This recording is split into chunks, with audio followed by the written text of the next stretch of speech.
미스스한 이야기. 오늘은 잠적이냐 실종이냐 의견이 갈리는 의문의 미국 여대생 실종 사건이자 미제 사건, 마우라 머레이 실종 사건에 대한 이야기입니다. 약 20년 전인 2004년 2월 9일 미국 뉴햄프셔주 하버힐에 위치한 112번 국도에서 한 여성이 실종됩니다. 이 여성의 이름은 마우라 머레이로 매사추세츠 대학교에서 간호학을 전공하던 21살 대학생이었죠. 마우라 머레이는 실종 당일 오후 7시 무렵 자신의 집에서 약 2시간가량 떨어진 112번 국도에서 운전하다가 눈길이 미끄러져 교통사고를 낸 상태였습니다. 이 모습을 지나가던 스쿨버스 기사가 우연히 목격하였고 그는 마우라를 걱정하며 경찰에 대신 전화해주겠다고 하였죠. 하지만 어째서인지 마우라는 경찰을 부르지 말라고 부탁합니다. 이미 보험회사와 통화했으니 그럴 필요가 없다면서요. 결국 스쿨버스 기사는 마우라 머레이의 거듭된 거절에 못 이겨 자리를 떠나고 시간은 흘러 7시 46분 무렵 또 다른 목격자가 사고 현장을 발견하여 경찰에 신고하게 됩니다. 그런데 신고를 받고 현장으로 출동한 경찰은 크게 당황하죠. 현장에는 사고 차량만 덩그러니 남겨져 있을 뿐 마우라 머레이의 모습은 보이지 않았거든요. 경찰이 현장 일대를 모두 수색했지만 그녀를 찾을 수 없었죠. 그렇게 단순 교통사고인 줄 알았던 사건은 갑자기 실종 사건으로 전환되어 새로운 수사에 돌입하게 됩니다. 마우라 머레이의 가족들은 사건 발생 직후부터 지금에 이르기까지 한결같이 마우라 머레이가 납치당한 것이라 주장하고 있는데, 일부 사람들은 마우라 머레이가 일부러 잠적했다고 추측하거나 또는 가까운 사람으로부터 살해당했다고 주장하기도 합니다. 이렇게 의견이 갈리는 것은 20년이 지나도록 이 사건에 풀리지 않은 수많은 의문점이 남아있기 때문이죠. 특히 실종 당일 마우라 머레이의 행적을 살펴보면 이상한 점이 한두 가지가 아니었거든요. 사건에 대해 자세히 알아보기 위해 우선 마우라 머레이가 어떤 사람인지 간략히 살펴보도록 하죠. 마우라 머레이는 1982년 5월 4일 매사추세츠주 브록턴에서 넷째 딸로 태어났습니다. 마우라에게는 오빠 1명과 언니 2명 그리고 남동생 1명이 있었는데, 부모님은 6살 때 이혼한 탓에 이후로는 주로 어머니와 함께 살았다고 알려져 있죠. 마우라는 학창시절 내내 눈에 띄는 학생이었습니다. 고등학교 시절 공부도 잘했지만 운동에도 재능을 보여 달리기 선수로도 활약했거든요. 고등학교 2학년 때는 학교 대표로 대회에 출전하여 미국에서 33위를 차지하기도 했죠. 마우라는 고등학교를 최고 성적으로 졸업한 뒤 뉴욕주 웨스트 포인트에 위치한 육군 사관학교에 입학했습니다. 육군 사관학교에서는 화학공학을 공부했는데 얼마 안가 자신과 군대는 맞지 않는다고 생각하여 3학기 만에 학교를 나왔죠. 그 후에 편입한 학교가 바로 실종 당시까지 재학 중이었던 매사추세츠 대학교였습니다. 마우라의 친언니인 줄리 머레이의 주장에 따르면 마우라는 사람들이 돕고 싶어하고 사회에 기여하고 싶어하는 사람이었죠. 간호학과로 편입한 것도 그와 관련이 있어 보이고요. 하지만 마우라 머레이가 실종 3개월 전에 했던 행동들을 보면 그다지 도덕적인 학생은 아니었던 것으로 보입니다. 2003년 11월 마우라는 경찰에 체포된 적이 있는데 이유가 훔친 신용카드로 식당과 상점에서 물건을 구매했기 때문이었죠. 경찰 조사에서 그녀는 버려진 영수증에서 카드 번호를 찾았고 이를 이용해 물건을 샀다고 시인했습니다. 또 실종 사건 발생 이틀 전인 2월 7일에는 아버지의 차를 빌려 학교 파티에 참석했다가 가드레일을 들이받는 차 사고를 일으키기도 했죠. 사건 당일인 2월 9일 자정쯤 어째서인지 마우라는 자신의 컴퓨터로 매사추세츠의 버크셔와 버몬트주 벌링턴으로 가는 운전 경로를 검색했습니다. 그 후 낮 1시에는 남자친구에게 이메일을 보냈는데 그 내용은 다음과 같았죠. 네가 보낸 메시지 받았어. 근데 솔직히 지금은 누구하고도 얘기하고 싶지 않아. 하지만 오늘 전화할게. 사랑해. 메일을 보낸 후 전화 기록에 따르면 마우라는 뉴햄프셔주 바틀렛에 위치한 한 콘도에 전화를 걸어 임대 문의를 했습니다. 통화는 약 3분 동안 이어졌으나 콘도 사장은 콘도를 임대하지 않았죠. 참고로 이 콘도는 마우라가 가족과 함께 휴가를 보냈던 곳이었습니다. 1시 24분쯤에는 학교 교수에게 전화를 걸어 가족 중 한 명이 사망하여 앞으로 일주일 동안 학교에 못 나갈 것 같다고 말합니다. 그녀의 가족 중에는 사망한 사람이 아무도 없었는데 말이죠. 이후로도 전화는 계속됩니다. 2시 5분에는 버몬트주 스토어에 위치한 호텔에 전화한 기록이 발견되었고 2시 18분에는 남자친구에게 나중에 자세히 얘기하자는 내용이 담긴 1분짜리 음성 메시지를 남긴 것이 확인되었죠. 전화를 마친 마우라는 옷과 세면도구, 대학 교과서, 피임약 등을 차에 챙겨 어딘가로 떠날 준비를 했습니다. 당시 마우라는 대학교 기숙사에서 생활 중이었는데 추후 경찰이 마우라의 방을 수색해보니 마우라의 소지품 대부분은 상자에 포장되어 있는 상태였죠. 마우라는 3시 30분경 자신의 차를 타고 캠퍼스를 떠났습니다. 그로부터 10분 뒤인 3시 40분에는 ATM에서 $280를 인출한 것이 확인됐는데 CCTV 영상을 보니 돈을 인출할 당시 마우라는 혼자였죠. 마우라의 다음 행선지는 근처 주류 판매점이었습니다. 상점에서 베일리스 아이리쉬 크림, 깔루아, 보드카 그리고 프란치아 와인 한 상자를 포함하여 약 $40 상당의 술을 구매했는데 CCTV를 확인해보니 이때도 혼자였죠. 그래서 더욱 이상했습니다. 마우라는 평소에 술을 즐기는 사람이 아니었거든요. 오후 4시 30분경 마우라는 누구에게도 자신의 행선지를 주소지를 밝히지 않은 채 애머스트 지역을 떠나 북쪽 뉴햄프셔로 향했습니다. 오후 7시가 지났을 무렵 처음에 나왔듯이 112번 국도를 달리던 중 눈길에서 차가 미끄러져 사고가 일어나게 되죠. 가장 먼저 발견한 사람은 인근 주택에 사는 한 주민이었습니다. 이 주민은 사건 당시 자신의 집에 있다가 갑자기 밖에서 큰 소리가 나는 것을 듣고 창밖을 내다보았죠. 주민은 마우라의 차가 사고를 당한 것을 발견하곤 관할 보안관부에 전화를 걸어서 사고를 신고했습니다. 이때 신고 기록에 따르면 사고 당시 마우라의 차 안에는 한 남성이 타고 있었고 남성이 담배를 피우는 모습도 목격했죠. 나중에는 담배를 피우는 사람을 본 게 아니라 아마도 휴대전화에서 새어나오는 빨간 불빛 같은 것을 본 것 같다고 번복했고요. 이후 스쿨버스 운전기사가 사건 현장을 지나가다가 마우라의 차와 차 주변을 걷고 있는 마우라를 발견하게 되는데 운전기사의 진술에 따르면 부상을 입은 상태는 아니었습니다. 하지만 추위와 불안에 떨고 있는 모습이었죠. 앞서 말했듯 운전기사는 마우라에게 대신 경찰에 전화해주겠다며 친절을 베풀었지만 이미 보험사와 통화했다며 간청에 가까울 만큼 경찰에는 전화하지 말라고 요청했죠. 경찰 조사 결과 마우라가 보험사에 전화한 기록은 없었고요. 어찌됐건 이 와중에 또 다른 목격자가 사건 현장을 발견하곤 또 경찰에 신고를 합니다. 그리고 7시 46분쯤 신고를 받아 출동한 경찰은 현장에 덩그러니 남겨진 마우라의 차를 발견하게 되죠. 당시 모레이의 차는 운전석 쪽이 나무에 부딪혀 유리가 깨진 데다 왼쪽 헤드라이트가 심하게 손상되었고 에어백은 모두 터져 있는 상태였습니다. 어째서인지 자동차는 문이 잠긴 상태였는데 경찰은 차 안팎에서 레드와인으로 추정되는 붉은 얼룩과 차 뒷좌석에서 빈 맥주병과 파손된 와인 상자 또한 발견했죠. 하지만 마우라의 직불카드와 신용카드, 휴대폰 그리고 그녀가 구입한 술병 중 일부는 발견되지 않았습니다. 이것들 중 그 어떤 것도 그녀의 실종 이후 발견되거나 사용되지 않았죠. 이후 경찰은 사라진 마우라를 찾기 위해 수사 범위를 넓혀가며 대대적인 수색 작업을 벌였지만 마우라는커녕 마우라의 옷이나 소지품조차 찾을 수 없었습니다. 마우라를 목격했다는 사람이 심심치 않게 등장했지만 이들의 주장은 전부 증거가 부족한 신빙성이 떨어지는 주장들이었죠. 그렇게 미제의 사건으로 사람들의 기억 속에서 점점 멀어지는가 싶었던 어느 날 마우라가 실종된 지 정확히 8년째 되는 해인 2012년 2월 9일 유튜브에 의문의 영상이 올라오며 마우라 실종 사건은 재조명받게 됩니다. 문제의 영상은 112 더트백이라는 이름의 유튜버가 올린 것이었는데 해당 영상에는 마우라가 실종된 112번 국도의 모습이 담겨 있었습니다. 아무런 설명도 없이 그저 112번 국도를 가만히 비추고 있는 영상이었죠. 같은 날 뒤에 업로드된 두 번째 영상은 다소 기괴했습니다. 안경을 쓴 한 남성이 어두운 방 안에서 홀로 미친 듯이 웃어대는 영상이었거든요. 무려 1분 동안이나 말이죠. 이는 마치 누군가를 향한 조롱 같은 웃음이었는데 남자는 영상의 막바지에 갑자기 웃음을 멈추고 정색하다가 윙크를 하였습니다. 그리고 이어서 나타난 검은 배경 뒤로 기념일 축하해라는 문구가 띄워졌죠. 사람들은 이 영상을 보고 곧바로 마우라 머레이 실종 사건을 떠올렸습니다. 우선 해당 유튜버가 첫 번째로 올린 영상에 나오는 장소가 마우라가 실종된 112번 국도였고 두 번째 영상에서 말하는 기념일이란 마우라 머레이의 실종일을 가리키는 듯 했기 때문이죠. 영상이 올라온 날짜가 마우라가 실종된 지 딱 8년째 되는 날이었으니까요. 또한 해당 유튜버의 아이디 112 더트백에서 112는 마우라가 실종된 112번 국도를 가리키는 듯 했습니다. 이 추측은 맞아 떨어졌죠. 얼마 후 올라온 또 다른 영상의 제목에는 대놓고 마우라 머레이라고 적혀 있었거든요. 이 세 번째 영상에는 티켓 한 장이 등장했는데 이 티켓은 브레이튼우즈 호텔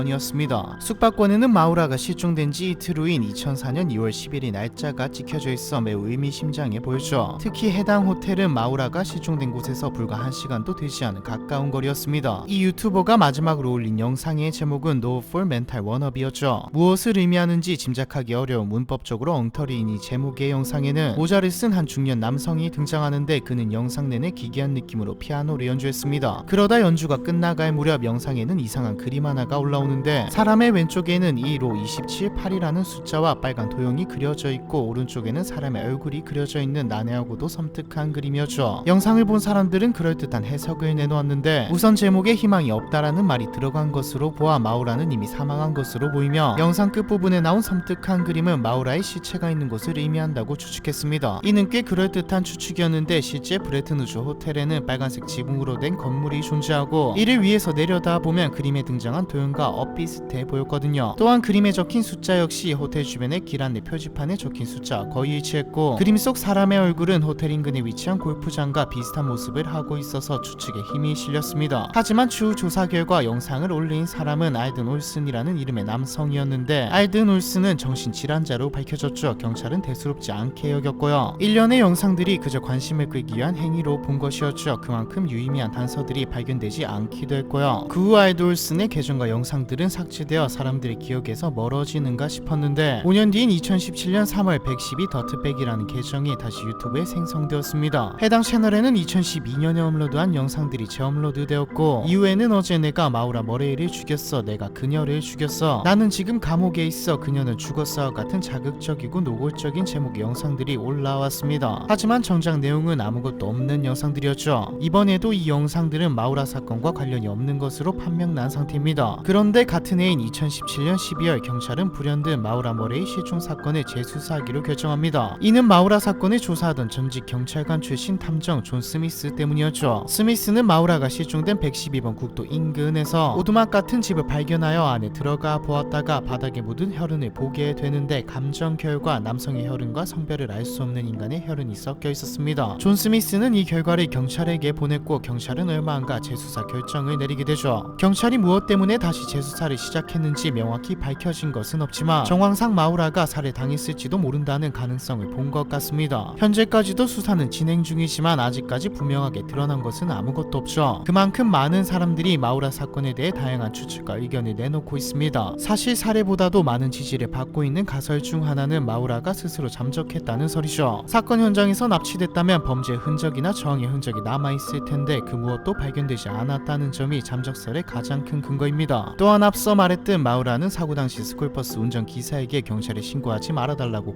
간청했는데 이는 어쩌면 마우라가 음주운전을 했기 때문일지도 모릅니다. 그렇지 않아도 불과 이틀 전에 차 사고를 냈었는데 이번에는 음주운전으로 또 걸려버릴까봐 두려웠을 가능성이 있죠. 즉 실종 이틀 전에 차 사고를 낸 마우라가 단순히 머리를 식히러 버몬트주로 향했는데 술을 마시며 운전을 한 탓에 차 사고가 일어났고 소위 말해 멘붕이 온 마우라가 경찰을 피하기 위해 사고 현장을 떠났다는 주장이죠. 사고 현장을 떠난 마우라가 추운 겨울 날씨에 길을 잃고 조난 사고를 당해 사망했거나 도중에 범죄자를 만나 살해당했거나 아니면 알 수 없는 어떤 이유 때문에 계속 잠적하고 있다는 추측입니다. 그러나 경찰은 사고 현장에서 숲으로 이어지는 길에서 어떠한 흔적이나 발자국도 발견하지 못했다고 보고했죠. 마우라의 가족들도 20년 동안 한결같이 이 사건은 실종 사건이 아닌 납치 사건이라 주장하고 있습니다. 만약 이게 사실이라면 과연 누가 범인일까요? 많은 사람들은 마우라의 남자친구이자 군인인 빌라 씨를 의심하고 있습니다. 빌라 씨는 경찰 조사를 받았을 때 사건 발생 당시 사건 현장과 매우 멀리 떨어진 군사기지인 포트 C에 있었다고 말하는 덕분에 용의선상에서 제외되었습니다. 하지만 추후에 빌라 씨의 통화 기록을 조사해본 결과 그는 포트 C이 아닌 뉴햄프셔주의 화이트 마운틴스에 있었던 것으로 드러났죠. 화이트 마운틴스는 사건 현장과 포트 C만큼 먼 거리는 아니고요. 또한 빌라 씨의 통화 기록 중 하필 마우라가 실종된 당일의 통화 기록만 누락된 점 또한 이상했습니다. 빌라 씨는 이에 대해 명확한 해명을 하고 있지 않아서 더욱 의심을 사고 있죠. 게다가 빌라 씨는 마우라를 만나는 동안 매우 난잡한 여자 관계를 갖고 있었고 실종 사건이 벌어진 직후에도 다른 여성을 만났다는 점 역시 의심을 키웠습니다. 놀랍게도 마우라의 친아버지인 프레드 머레이 역시 의심을 받았는데 이는 부녀 사이가 그리 좋지 않았기 때문입니다. 평소 프레드는 매우 보수적인 아버지였고 마우라는 불만이 많았던 것으로 알려져 있죠. 두 사람은 마우라가 남자친구와 동거를 하겠다고 선언하면서 급속도로 나빠졌습니다. 일각에서는 보수적인 아버지가 딸을 통제하는 데 실패하자 홧김에 살해한 것이 아니냐는 가설을 냈죠. 또한 아버지 프레드 머레이가 진술을 번복한 점도 의심을 사는 계기가 됐습니다. 조사 결과 마우라가 사고 현장을 벗어난 후 바로 행적을 감춘 게 아니라 아버지에게 전화한 정황이 드러났거든요. 이미 며칠 전에 차 사고를 낸 전적이 있는 마우라가 두려움에 떨다가 경찰은커녕 보험회사에도 전화하지 못한 채 아버지에게 도움을 청한 것으로 추정되는데 이때 전화를 받은 프레드는 실제로 마우라를 만나 모텔에서 하룻밤에 묵은 사실까지 드러났죠. 프레드는 다음날 아침 일어나보자 딸이 사라진 상태였고 그 이후로는 본 적이 없다고 증언하였습니다. 하지만 진술 번복이 문제가 될 뿐 프레드는 알리바이가 명확했기 때문에 용의선상에서 제외되었죠. 세 번째 용의자는 마우라가 실종 며칠 전 파티에서 만난 의문의 남성입니다. 이 사람에 대해서는 별로 알려진 것이 없습니다. 당시 마우라의 친구들도 이 남성을 보긴 했지만 이름을 비롯한 신상 정보에 대해서 아는 것이 없었기 때문에 경찰 측에서는 조사조차 불가능한 상황이었죠. 따라서 그냥 의심만 받고 있는 상황입니다. 과연 범인은 누구일까요? 아니 범인이 있긴 한 걸까요? 마우라 모레이가 살아서 나타나거나 그녀의 시신이 발견되지 않는 한 이 의문은 계속될 듯 보입니다. 정답이 무엇이든 이 사건에 대한 사람들의 관심은 여전하죠. 최근에는 마우라 모레이가 살아있다면 40대의 그녀가 어떤 모습일지 추측한 사진이 돌아다닐 정도이니까요. 마우라 모레이 실종 사건에 대한 이야기 이번 편은 여기까지입니다.